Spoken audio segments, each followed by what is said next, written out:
What's going on, everybody? It's AG here. Today we're going to be taking a look at my top 10 college football wide receivers going in the next season.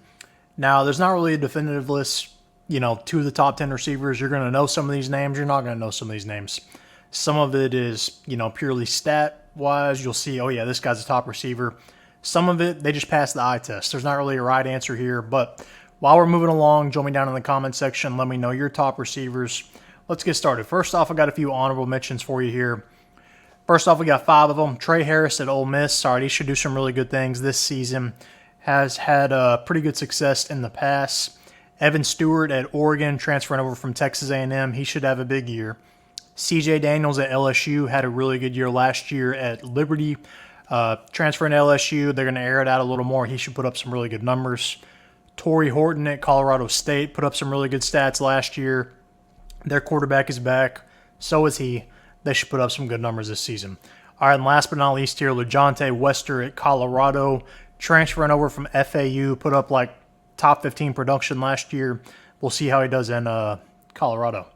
All right, so starting in the top 10 here. Number 10, Caullin Lacy at Louisville, transferring over from South Alabama. First off, this is a little bit of both, stats and eye test. He tore up Oklahoma State last season when South Alabama kind of beat the crap out of Oklahoma State. He went for over 100 yards in that game. But really good season as well. 91 receptions, 1,316 yards on the year, and 7 touchdowns. You might not have heard of this guy yet, but you're going to hear about him this year. Louisville should be pretty good. They've got an improved pass game from last year. They've got Tyler Shuck from Texas Tech coming over. He should put up some good stats this season.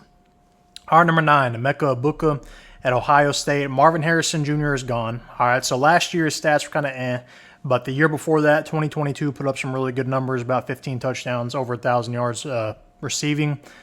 But Marvin Harrison Jr. was there last year. You had Kyle McCord at quarterback, so kind of some question marks there. But last season, 41 receptions, over 500 yards, and 4 touchdowns. But this year, he's going to be the guy. And he's got a new quarterback coming in with Will Howard. They should have an improved running game with Travion Henderson and Quinshon Judkins. He should put up some really good numbers this season.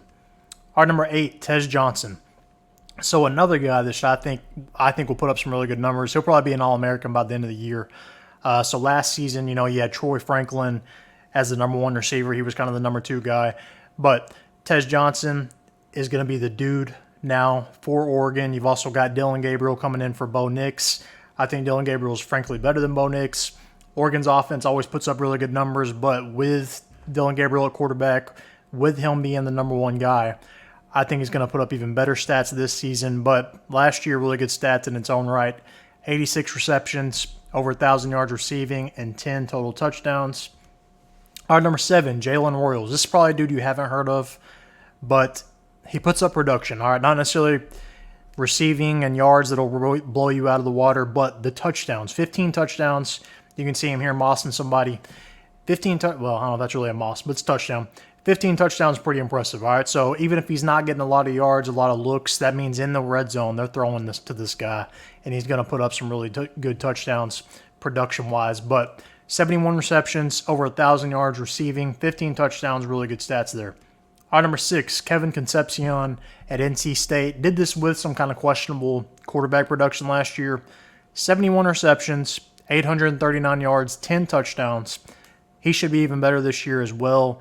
At NC State, they've got Grayson McCall coming in from Coastal Carolina. He's kind of a bigger wideout, should do really good things this season. Number 5, Xavier Restrepo. You might have heard of this one. All right. Last year, Miami, 85 receptions, 1,092 yards, 6 touchdowns with kind of a banged-up Tyler Van Dyke at quarterback. You've got Cam Ward coming in this year. He should be really good this season. Now, with that being said, a lot of this is based off not just this season. That would be my All-Americans, but what they've done in the past, okay? So not necessarily projecting what they're going to do this year. That'll be another list where I do like an All-American. I've done that previously. But this is kind of just what they've done in the past. He is definitely one of the top 10 receivers going into 2024. Next up at number 4, Brennan Presley. All right, Oklahoma State, 101 receptions. That's kind of the main reason he is on here. All right, the dude gets receptions. All right, he gets catches. 991 yards, 8 touchdowns. Now they lose one of their other receivers. He should put up even better production this year, better numbers, becoming the new number 1 wideout. Number 3, Ricky White at UNLV. 88 receptions, almost 1,500 yards receiving, 8 touchdowns. He's going to light it up again this year. UNLV will be a double-digit win team again. All right, number 2. We've made the top 2. There's a clear top 2 to me, really a clear top 3. Then after that, you kind of got some argument. But number 2, Luther Burden at Missouri. 86 receptions, 1,212 yards, 9 touchdowns. He did this in the SEC, mind you. He's going to put up even better numbers this year. Their quarterback is back, Brady Cook. Their running back is gone. They're going to have to air it out a little bit more. But Luther Burden, really good receiver. If you don't know him, he'll be an All-American. All right, last but not least here, McMillan from Arizona. I'm not going to attempt his first name, sorry. 90 receptions last year, 1,402 yards, 10 touchdowns. Those are going to be their first-team All-Americans preseason-wise. He's got his quarterback, Noah Fafita. They go way back into high school together. They've kind of got that connection, and you can tell when watching them. You know, he just knows where McMillan's going to be. Let it rip. McMillan's going to come down with the ball. He's moving to the Big 12 this year from the Pac-12. We'll see how that success translates. I think they should still be able to air it out on everybody probably in the Big 12. But that is my top 10 receivers going in the next season. Let me know yours. Who would you add to this list? Who would you move up? Who would you move down? Who would you take off this list? Let me know.